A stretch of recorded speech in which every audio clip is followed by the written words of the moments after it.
Welcome to Not Milk Never Milk. Subscribe if you're lactose intolerant.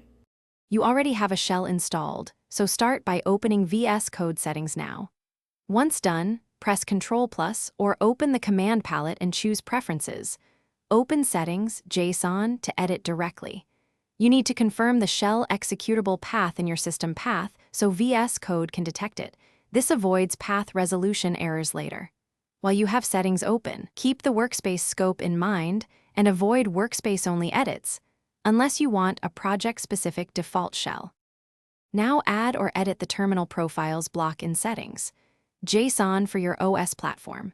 Create a profile object, give it a clear name, and set the path to the shell executable. Include args when you need flags like no logo or login. Save the JSON and use the terminal.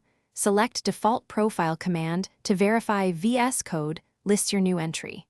This explicit profile makes behavior predictable across updates, and it prevents the editor from picking an unexpected fallback shell. Finally, set your configured profile as the default via terminal. Select Default Profile, then open a new terminal to confirm the prompt appears as expected and environment variables load. Make sure startup scripts run and that commands behave the same as your OS shell. If something goes wrong, restart VS Code to apply changes.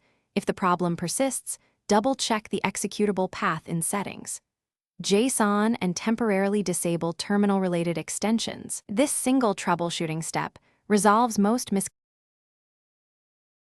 Thanks for watching. If this was helpful, leave a like and consider subscribing. See you next time.